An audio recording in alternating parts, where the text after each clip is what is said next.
بسم الله والحمد لله والصلاة والسلام على رسول الله وعلى آله وصحبه وسلم تسليما كثيرا. نبدأ نقول بسم الله. They have bought a new car. They have bought a new car. وهنا عاوزني أبدأ ببين. طبعا عاوز أحول الجملة من active معلوم لباسيف مجهول. يعني أنا عندي هنا الفاعل they و a new car سيارة جديدة دي المفعول. يبقى أنا هبدأ بكلمة a new car. تمام. والقاعدة بتقول مفعول به في المضارع التام المبني المجهول مفعول به زائد have been أو has been زائد التصريف الثالث للفعل. هتبقى a new car has been bought. السؤال اللي بعد كده they got the first prize because they were clever. هم حصلوا على الجائزة الأولى لأنهم كانوا ماهرين. أنا عامل فيديو في شرح قاعدة F على القناة هنا، ممكن أسيب لكم اللينك إن شاء الله في التعليق أو في صندوق الوصف. بيتكلم عن تطبيق حالة F فيما يخص the third conditional of F، الحالة الثالثة الإف.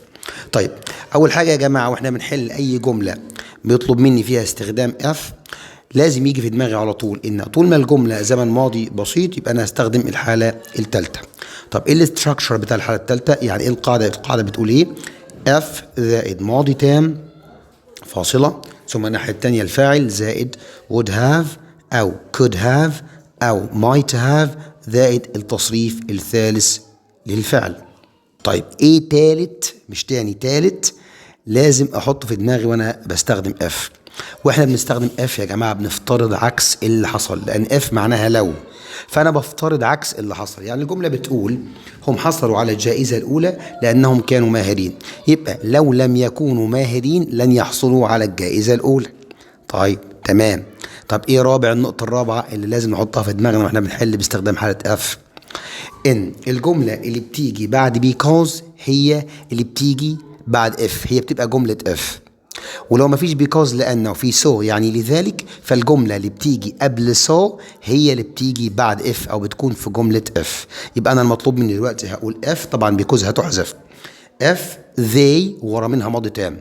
أنا عندي هنا يا جماعة where دي الفيرب to be الخاص بزمن الماضي بتيجي مع ضمائر الجمع معنى كانوا أو كنا أو كنتم، فعايز أحولها لماضي تام. ببساطة الماضي التام بيتكون من هاد والتصريف الثالث للفعل، فوير هتحول إلى هاد والتصريف الثالث من وير أو من واز هو بين، يبقى هاد بين.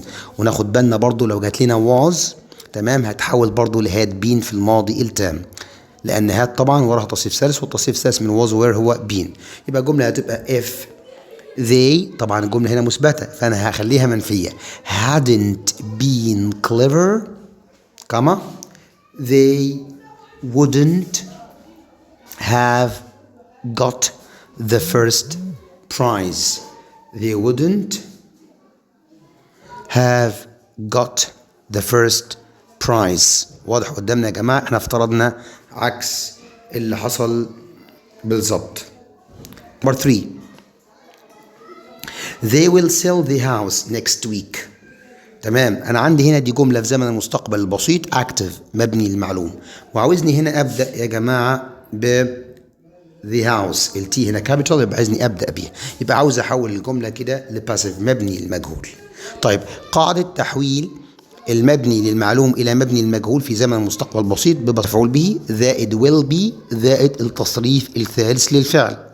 فأنا عندي المفعول هنا the house ثم هقول will be والتصريف الثالث من sell هو sold، يبقى the house will be sold next week. The house will be sold next week. المنزل سوف يباع الأسبوع المقبل. Number 4 It is necessary to wear the uniform. It is necessary to wear the uniform. يعني من الضروري انك ترتدي يونيفورم. طيب هو هنا عاوزني استخدم كلمة must بمعنى يجب.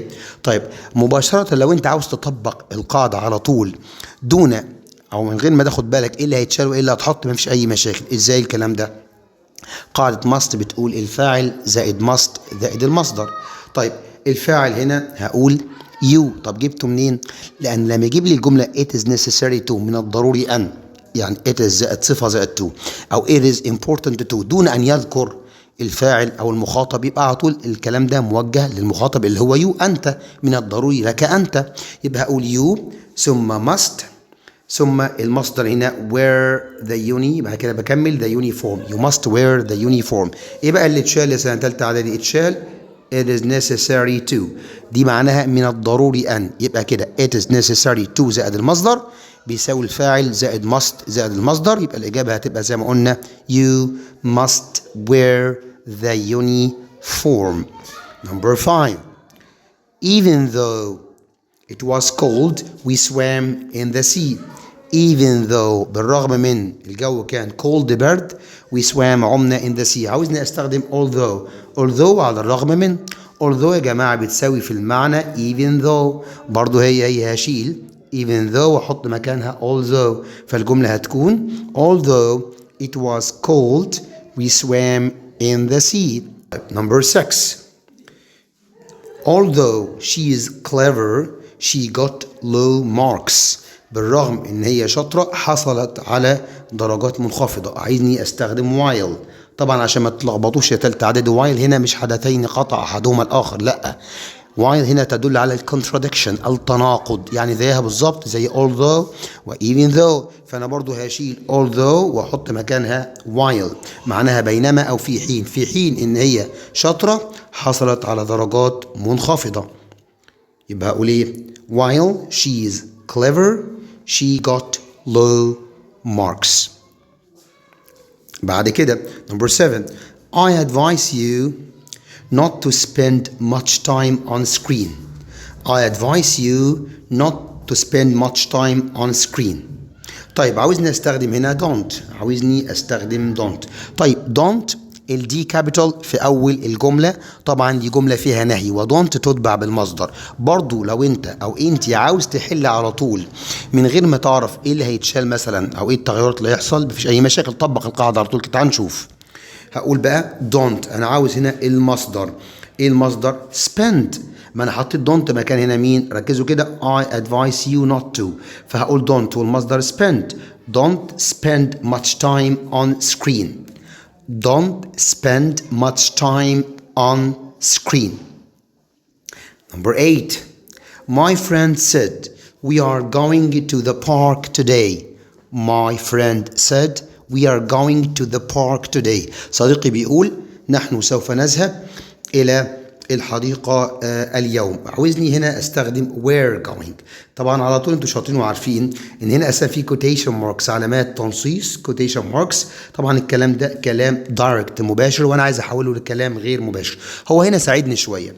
عايزني استخدم where going. where going طبعا هتحط مكان ايه؟ تمام of course هتحط مكان كلمة are going. طيب هنعمل ايه؟ التحويل هيكون بسيط جدا. هقول my friend said وهحذف الأقواس، تحذف الأقواس، ونربط ما داخل الأقواس بما خارج الأقواس بكلمة that. يعني أقول my friend said that ويجوز حذف كلمة that، يعني ممكن أقول that أو أكمل على طول. هنحول الضمائر داخل الأقواس. صديقي بيقول we فأنا هغيرها هقول they. و are تتحول إلى where. are going تتحول إلى where going. طب ليه يا مستر؟ المضارع يتحول إلى ماضي. احنا بنقول الزمن بناخده one step back خطوة لورا، يعني المضارع أرجعه الماضي والماضي أرجعه الماضي تام، والمضارع المستمر يتحول إلى ماضي مستمر. التغييرات دي كلها انتوا عارفينها إن شاء الله وانتوا شاطرين. وتوداي ده يعتبر ظرف زمني أو كلمة دل على الزمن، تتحول إلى that day. فالجملة هتكون my friend said that we أو they we were going to the park. تبقى الجملة my friend said that my friend said that they were going to the park that day. My friend said that they were going to the park that day. مكان today. Number 9. He said Ali has mended the car. He said علي has mended the car. ده كلام طبعا مباشر، عايز اخليه كلام غير مباشر. ليه؟ عاوزني استخدم كلمة that. طب انا امتى بستخدم كلمة that؟ لما بحب اربط ما داخل الاقواس، الجملة اللي داخل الاقواس بما خارجها. فهقول ايه هنا؟ هقول he said علي had mended the car وانا احذف الاقواس. Number 10. He has lived in Cairo since 2020. عاوزني استخدم for. طيب of course for هتستخدم مكان since، مفيش مشاكل، ولكن for ما بيجيش وراها مدة زمنية أو بداية المدة. for بتيجي ورا منها المدة مجمعة. يعني إيه الكلام ده؟ يعني since يجي وراها سنة أو شهر أو يوم أو a point of time، نقطة زمنية. أما for المدة مجمعة من 2020 ل 2026. احنا دخلنا في 2026، خدوا بالكم 6 years. في الجملة هتكون he has lived in Cairo for 6 years. for 6 years لمدة 6 سنوات. فأنا حسبت المدة من 2020 لحد 2026. She has visited أسوان. She has visited أسوان. عاوزني استخدم كلمة يت، يبقى عاوز يحول الجملة لمضارع تام منفي، لأن يت تأتي في نهاية الجملة المنفية، فببساطة أنا هنفي. طب المضارع التام بينفى ازاي؟ haven't أو hasn't زائد تصريف ثالث. فالحل هيكون she hasn't visited أسوان yet. Number 12. They watched TV a short time ago. A short time ago منذ فترة قصيرة. watched، ناخد بالنا كده يا جماعة، كلمة watched أو الفعل watched فعل ماضي. a short time ago تعبير زمني يدل على الماضي، وago أساسا معناها منذ أو مضى. طب هو هنا عايز نستخدم كلمة just يعني حالا. في المعنى ركز معايا، في المعنى just بتساوي a short time ago، لأن short time ago زي ما قلنا منذ فترة قصيرة، وجست معناها حالا أو توا. ولكن structurally في القاعدة مش بتساويها. just بتأتي مع المضارع التام، وشورت تايم ago بتأتي مع الماضي البسيط. فالمطلوب مني أحول الجملة من past simple ماضي بسيط إلى present perfect مضارع تام. طب يلا بينا نحول. أنا عندي المضارع التام بيتكون من إيه؟ تمام، الفاعل زائد have أو has زائد التصريف الثالث للفعل. الفعل عندي هنا مين؟ they. تمام، الفاعل they هياخد إيه؟ طب have. تصريف الثالث watched. بس اوعى ننسى حاجه، جاست مكانها فين؟ اللي مذاكر كويس عارف ان جاست بتاتي بعد هاف وهاز وقبل التصريف الثالث. بعد هاف وهاز وقبل التصريف الثالث للفعل، يبقى الاجابه هتبقى they have just watched TV. they have just watched TV. وهشيل a short time ago لان استبدلتها بجاست وحولت الزمن لزمن مضارع تام، واجو ما بتجيش مع المضارع التام. تمام. Number 13. She didn't arrive early, so she didn't catch the train. وعايز نستخدم F. طيب لو فاكرين لما اتكلمنا عن F من شوية كانت في جملة فيها because، وقلنا ان الجملة اللي بعد because بتيجي بعد F، والجملة لو كان في so اللي بتيجي قبل so بتيجي بعد F.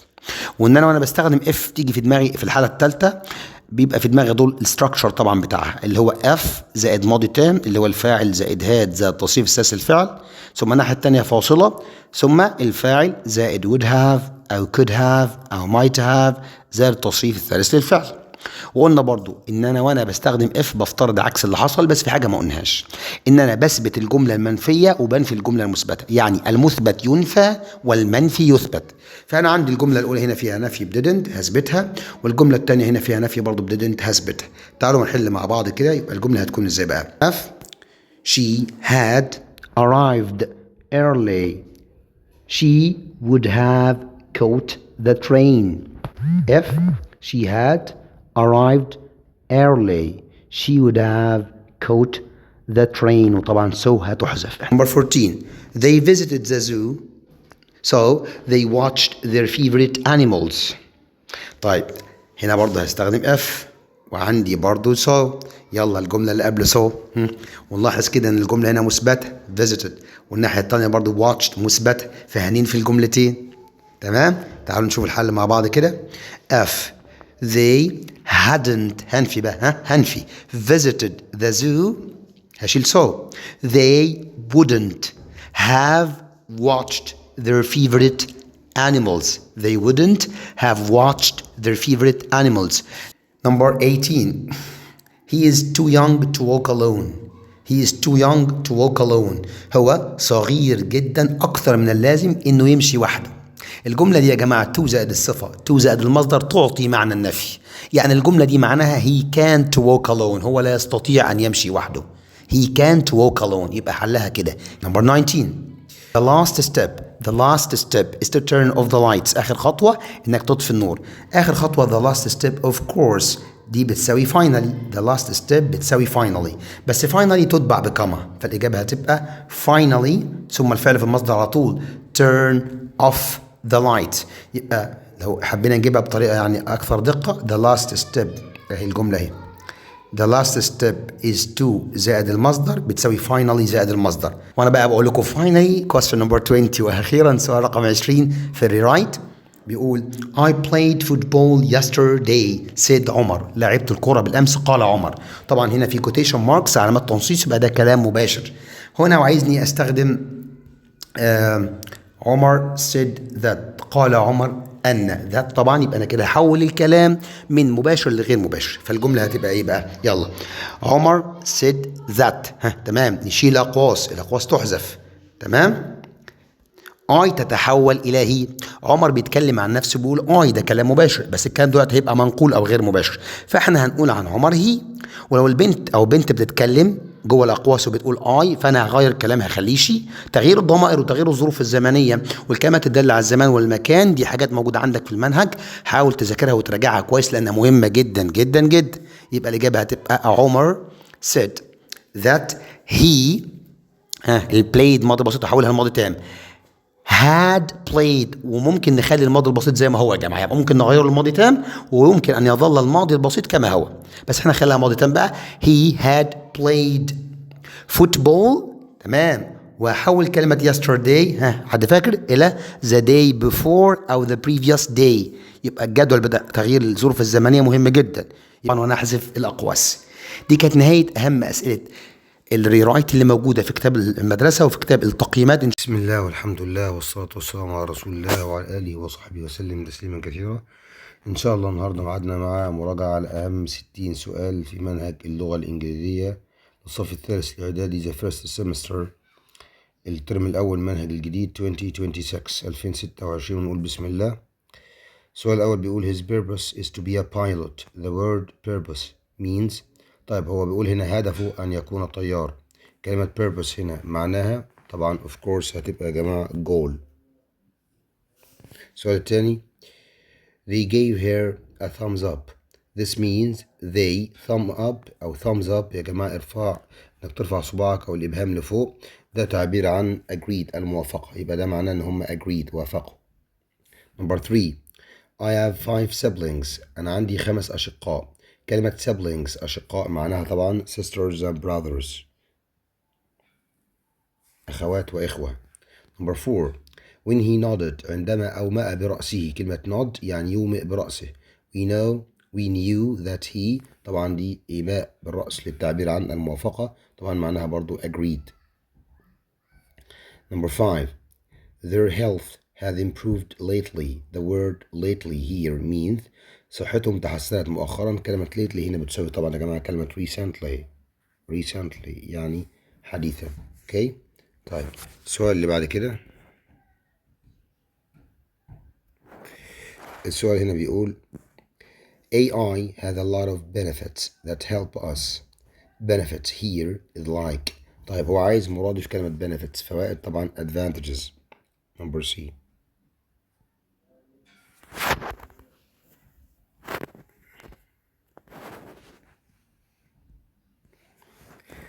The bond between brothers make them strong. The word bond means الرابط أو العلاقة بين الإخوة جعلتهم أقوياء. كلمة bond هنا رابط أو علاقة أو رابطة بتساوي طبعا كلمة connection. Number B connection. If you speak not you tell the truth about how you feel. طيب لو أنت تحدثت طبعا fluently if you speak not you tell the truth about how you feel. Sorry لو أنت تحدثت طبعا honestly بأمانة honestly أو بصدق فأنت تقول الحقيقة عما تشعر به. طبعا honestly هي الإجابة الصحيحة. He tried to solve the problem. حاول أن يحل المشكلة. Solve here means he tried to find a. طيب يحل يبقى بيحاول يلاقي solution. Number A solution. طيب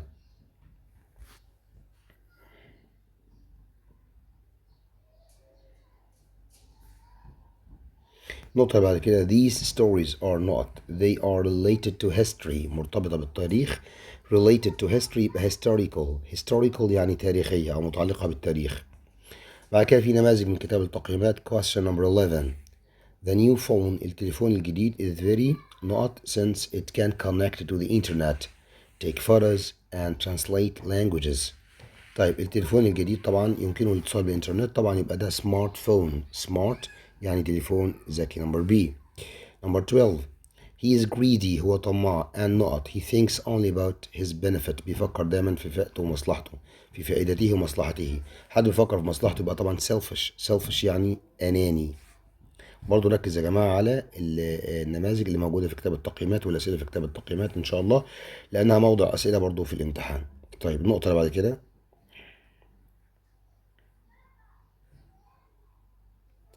number 13 the film made everyone cry الفيلم خلى كل الناس تبكي because it showed strong طبعا emotions عواطف أو مشاعر فخلى الناس تبكي. We live in a or an not world where technology develops quickly and changes our daily lives. طيب نحن نعيش طبعا في عالم حديث التكنولوجيا فيه بتتطور بسرعة modern طبعا number A. وطبعا انت لما تيجي تقارن باقي الانسرز الاجابات هتلاقي مثلا lazy يعني كسول weak يعني ضعيف old يعني قديم ماشي. فالاجابه الصح هي كلمه ايه modern. question number 15 creative people الناس المبدعون can not amazing ideas from simple materials like paper wood or plastic. الناس المبدعون او المبتكرون يمكنهم نقط amazing ideas افكار مذهله طبعا يا جماعه create هي جايه من كلمه creative يبتكر أو يبدع. number A. 16 the hotel الفندق looks يبدو very not with its modern design large garden and bright colors. طبعا الفندق بتصميمه الحديث والحديقة الضخمة الموجودة اللي فيه والألوان الزاهية يبدو طبعا attractive ممكن تساوي bright في المعنى برضو جذاب. طيب السؤال اللي بعد كده النقطة اللي بعد كده climbing the high mountain تسلق الجبال المرتفعة أو الجبل المرتفع with a big نقط but the team finally succeeded together ولكن الفريق أخيرا نجح سويا في تسلق هذا الجبل يبقى طبعا الموضوع ده كان بالنسبة لهم big challenge تحدي challenge. number 18 before the interview قبل المقابلة الشخصية he was very not because he was bored about the difficult questions كان قلق بخصوص الأسئلة الصعبة يبقى هو قبل المقابلة طبعا كان nervous متوتر أو عصبي. number 19 there are attractive buildings and lots of gardens. the word attractive means كلمة attractive تعني عاوزين مرادف يا جماعة لكلمة attractive طبعا beautiful or beautiful جميل. طبعا يا جماعة ugly يعني قبيح dirty يعني قذر noisy يعني صاخب أو عالي الصوت. طيب السؤال اللي بعد كده أو النقطة اللي بعد كده number 20 a truly not student can think of new ideas and solve problems in unique ways. طب الشخص اللي هو طبعا creative مبدع أو مبتكر أو الطالب المبتكر يستطيع أن يفكر أو يأتي بأفكار جديدة ويحل المشاكل بطريقة فريدة. طبعا عندي كلمة new ideas دايما يا جماعة أي شخص creative يبقى he can come up with new ideas يأتي بأفكار جديدة. فطبعا في الجملة في حاجات بتساعدني في اختيار الإجابة الصح طبعا creative. السؤال اللي بعد كده أو النقطة اللي بعد كده definitions تعريفات من كتاب الطالب student book. number 1 نقط means interested in discovering new things مهتم باكتشاف الأشياء الجديدة طبعا curious شغوف أو فضولي. طيب number 2 the strong connection between people العلاقة القوية بين الناس بنسميها طبعا bond. ناخد بالنا نفرق ما بين bond بالأ وباند بالأي band يعني فرقة موسيقية وبوند طبعا دي معناها عظمة وبيك ده معناها منقار طائر يبقى بوند هي الكوريكت انسر بتاعتنا الإجابة الصحيحة بتاعتنا. طيب السؤال أو النقطة أو التعريف اللي بعد كده التعريف بيقول هنا a knot is a machine that can move and do tasks آلة بتتحرك وتقوم بالمهام طبعا روبوت اللي هو الآلي. number 4 a task or situation that tests someone's ability موقف بيختبر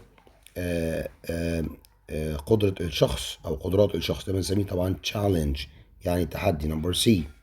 number 5 The main problem in a story is called. القصة بيكون فيها حاجة بنسميها احنا الحبكة الدرامية أو الصراع اللي بيحصل ما بين الشخصيات، وده بيكون طبعا المشكلة الرئيسية في القصة اللي بيحاول الأبطال يجدوا لها حل يعني. دي بنسميها conflict لأن السيتنج دي يا جماعة اللي هي نمبر A دي معناها the place and time of the story، مكان وزمان القصة. يبقى الإجابة بتاعتنا هتبقى نمبر B طبعا of course. طيب النقطة اللي بعد كده نماذج من كتاب التقييمات طبعا. بيقول هنا نقط means learning more about who you are. طبعا ده تعريف self discovery، اكتشاف الذات، التعلم عن هويتك أو شخصيتك. self discovery اكتشاف الذات. To نقط means to keep things equal or in the right amount، يحافظ على الأشياء متساوية أو بالكمية الصحيحة. طبعا ده بنسميه احنا balance، يوازن.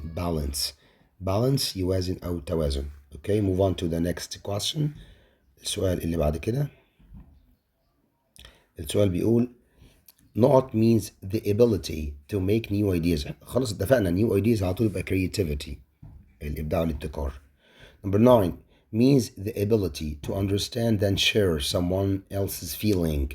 القدرة على مشاركة مشاعر الآخرين وفهم مشاعر الآخرين. طبعا ده empathy تعاطف لأن عندي creation هنا معناها صنع، وكلمة hesitation يعني توتر، determination يعني عزيمة وإصرار. يبقى طبعا هي empathy، خصوصا هنا موجودة كلمة feelings يعني مشاعر. طيب empathy يعني تعاطف.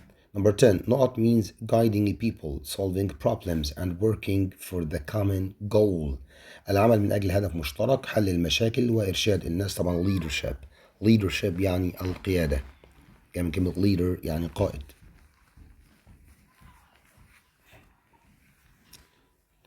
طب الجزء الخاص بالسينونيمز والانتونيمز، المترادفات والمتضادات ونماذج من كتاب الطالب. السؤال الأولاني fix and repair or كلمة fix وكلمة repair الاثنين معناهم يصلح أو يثبت، الاثنين طبعا synonyms مترادفات.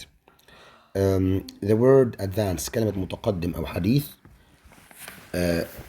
وكلمة نقط لديهما the same meaning. كلمة the same meaning يا جماعة سنة تالتة عادي طبعا هنا the same meaning دي معناها نفس إيه؟ نفس المعنى. يبقى هو عايز المرادف لكلمة advance طبعا modern حديث. Number 3 the word نقط the antonym of stressed متوتر. هو عايز الانتونيم، انتونيم يعني مضاد متوتر. طبعا متوتر المضاد بتاعها relaxed مسترخي او هادئ relaxed. ولو بصينا يا جماعه لباقي الاختيارات word يعني قلق دي المرادف بتاع stressed، anxious برضو معناها قلق دي مرادف برضو stressed، nervous معناها متوتر او عصبي ده يعتبر مرادف لكلمه stressed. واحنا عايزين الانتونيم المضاد الا هو relaxed يعني مسترخي. Number 4 old fashioned and traditional. كلمة old fashioned لو بنسميه موضة قديمة يعني أو تقليدي، وكلمة traditional الاثنين يعتبروا طبعا synonyms مترادفات، تقليدي أو موضة قديمة طبعا هم synonyms مترادفات. The word solution كلمة solution يعني حل. The antonym of هي مضاد لكلمة طبعا problem مشكلة، حل مضاد لكلمة مشكلة. السؤال أو النقطة اللي بعد كده نماذج من كتاب التقييمات طبعا of course. Nada is very outgoing and loves meeting new people. Outgoing is the synonym for. طيب هو هنا بيقول إن ندى شخصية اجتماعية، جاية من كلمة out يعني بتخرج وبتحتك بالناس يعني أو بتتعامل مع الناس كتير. يبقى هي شخصية طبعا اجتماعية هنا مرادف لكلمة طبعا extrovert. الأولى يا جماعة دي introvert يعني انطوائي، شخص منطوي على نفسه. outstanding رقم سي دي معناها شخصية أو حاجة بارز أو مهم. shy يعني خجول، طبعا شخصية بتحب تتكلم مع الناس أو اجتماعية. يبقى extrovert على طول هي المرادف لكلمة outgoing. Number 7 abnormal كلمة abnormal اللي هي غير عادي. the antonym هي مضاد لكلمة طبعا normal عادي. The antonym of the word interesting كلمة interesting شيق أو ممتع، مضادها طبعا كلمة boring يعني ممل. وخدوا بالكم إن باقي برضو الإجابات لو أنت عاوز تتأكد في الامتحان من إجاباتك أكتر بنسبة كبيرة إن شاء الله هتستبعد الغلط. في حاجة يا جماعة اسمها عندي POE أو process of elimination نظرية استبعاد الإجابات الخاطئة. يعني انا لو كتبت الاجابه دي مثلا boring وانا برضو خايف اكون غلطان، هنبص لباقي الاجابات لان هي غلط كلها. enjoyable ممتع، ده مرادف كلمه interesting. exciting يعني مثير، برضو قريبه في المعنى. wonderful يعني رائع، مرادف لكلمه interesting. يبقى مضاد كلمه interesting here is boring يعني ممل. number 9. mad اللي هي معناها مجنون gives the same meaning as، بتدي نفس معنى كلمة same meaning، قلنا يعني مرادف. mad بتساوي طبعا كلمة crazy، بتساوي كلمة ايه crazy. اوكي طيب النقطة اللي بعد كده not is the opposite of fair. كلمة fair طبعا عكسها unfair. fair عكسها unfair، عادل وغير عادل. نيجي بقى النقطة اللي بعد كده suffixes والprefixes، البادئات واللاحقات، نماذج من كتاب الطالب. السؤال الأولاني عندي هنا بيقول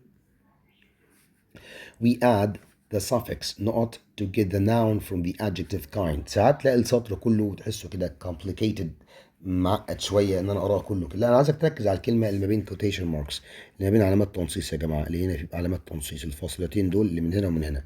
هو بقى عايز الكلمه دي، عاوز يضيف لها بادئه او لاحقه. طيب هو عايز كلمه kind هيضيف لها ايه عشان تبقى اسم؟ طبعا kindness. وانت لو حاولت او انت حاولت تجربي او تجرب البادئه او اللاحقه في الكلمه وقريتها، هتلاقيها ان شاء الله عدت عليك قبل كده. تمام. فكايندنس معناها طيبه او عطف. Number 2. The suffix not changes the noun health into an adjective. health يعني صحة، عايز منها الصفة، هنضيف لها اللاحقة طبعا why healthy. Number 3. The prefix re، البادئة re in the word retell means to do something. re هنا معناها طبعا again، يفعل الشيء مرة أخرى again. ما اسمهاش again يا جماعة، اسمها again. Okay. Number 4. The prefix proto in prototype، نموذج أولي. كلمة proto بدل قلنا أولي يبقى معناها طبعا إيه يا جماعة؟ first.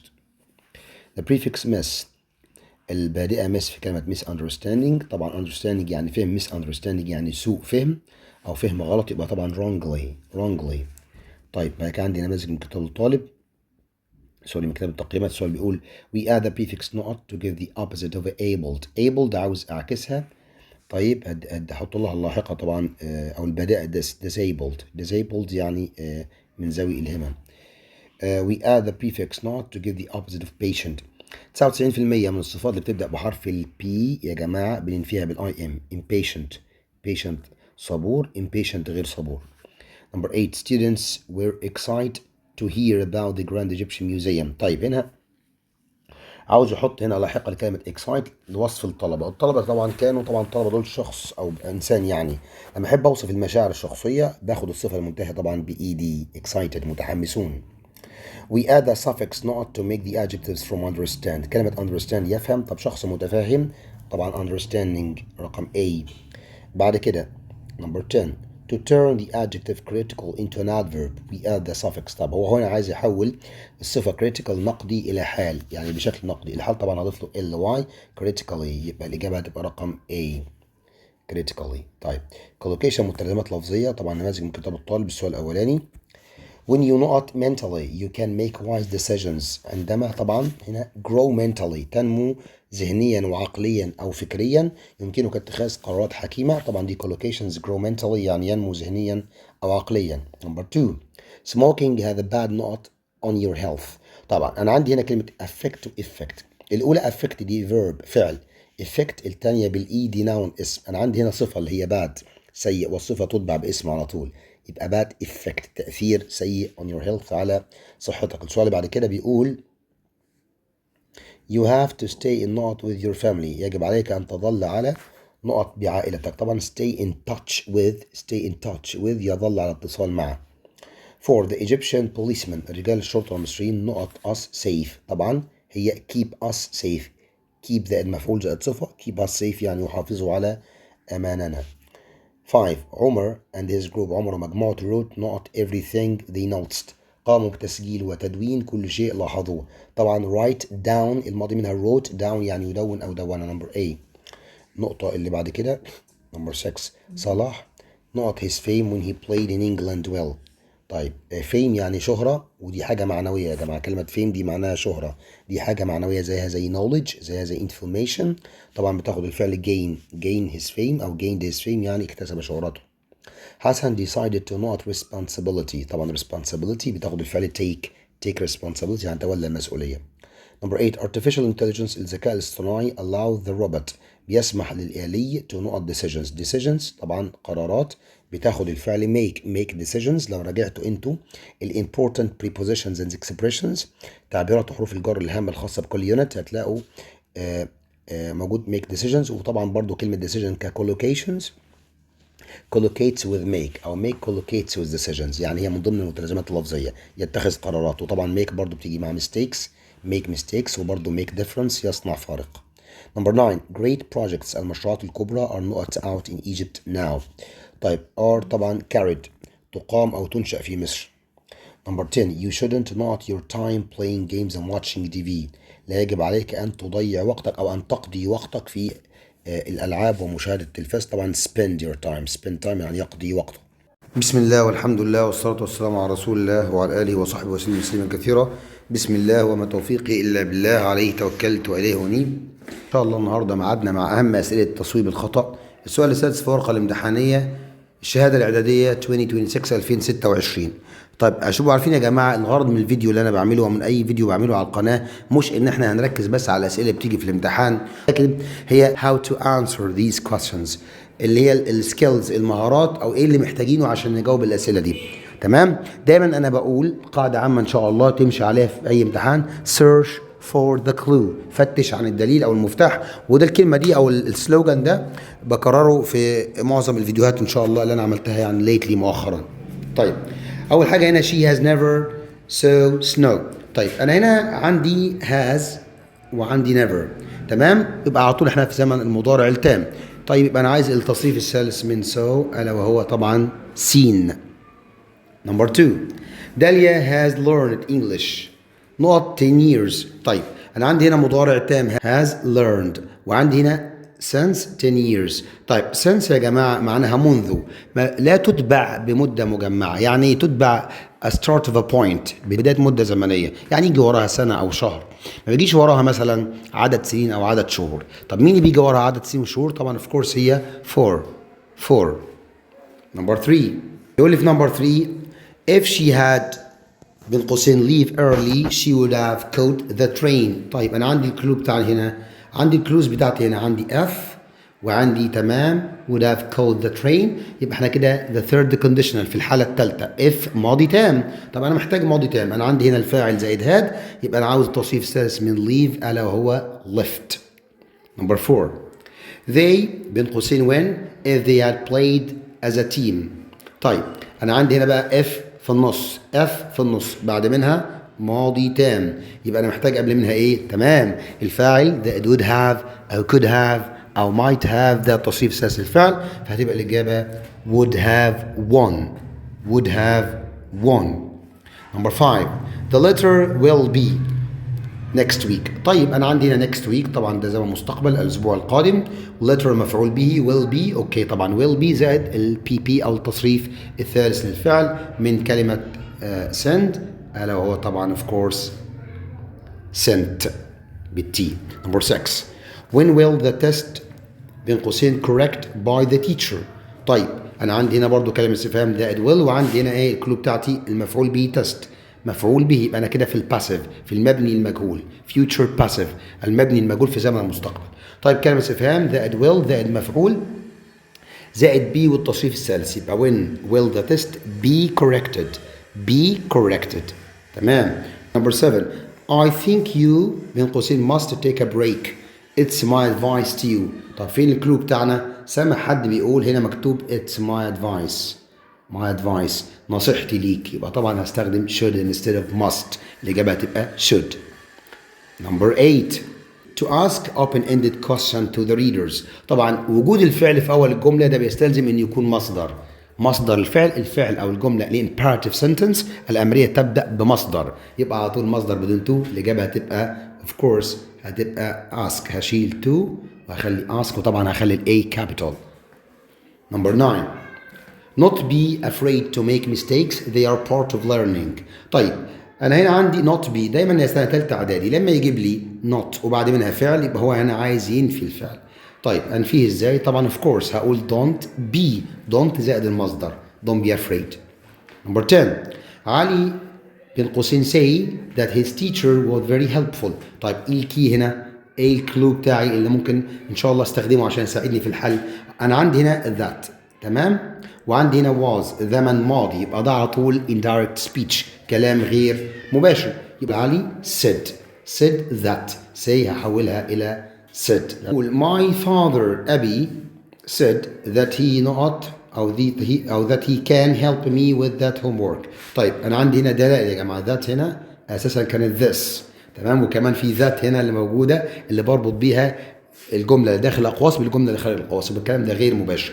طيب يبقى المضارع يتحول إلى ماضي أو بناخد الزمن زي ما قلنا أو الجملة one step back. كان هتبقى could طبعا، كان هتتحول إلى could زي ما will بتتحول إلى would.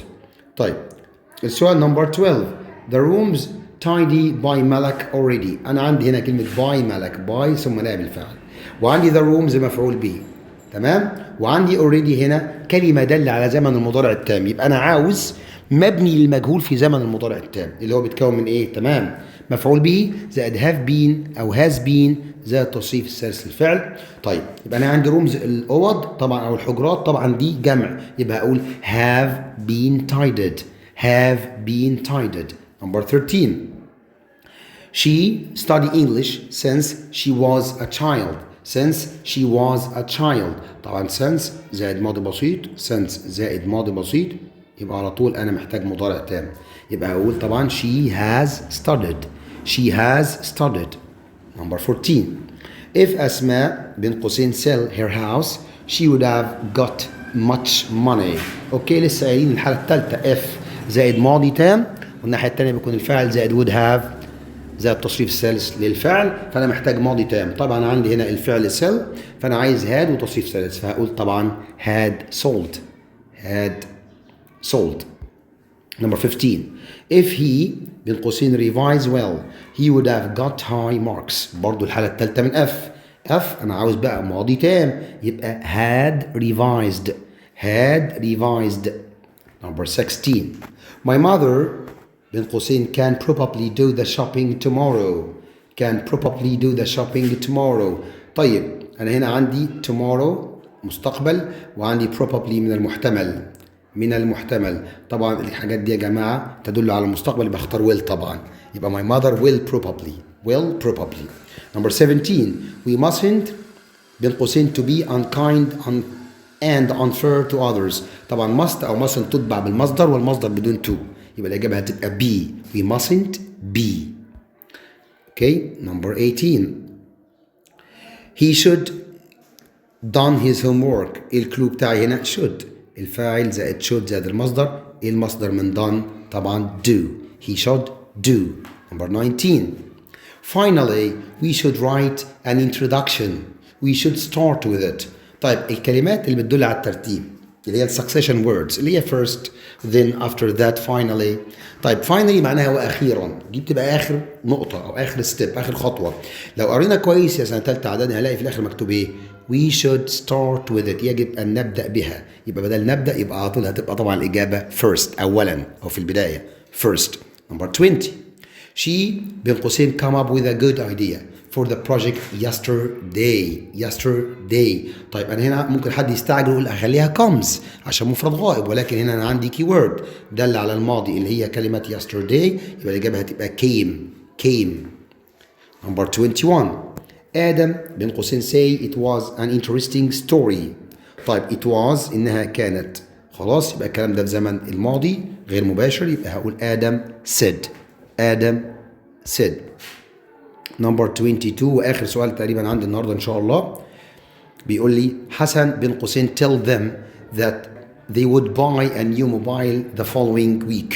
طيب the following week يا سنة ثالثة إعدادي of course كانت طبعا next week the following week بتبقى next week يعني هي في المباشر next week وفي الغير مباشر following week. كمان عندي هنا الابوستروف دي يعني would كانت أساسا well يبقى ده كلام غير مباشر تمام. وهنا عندي مفعول، تمام، يبقى told على طول، يبقى حسن told them. till تتحول إلى told. أتمنى التوفيق للجميع، وسبحانك اللهم وبحمدك نشهد أن لا إله إلا أنت نستغفرك ونتوب إليك. كان معكم مستر محمد عبد الصمد. See you.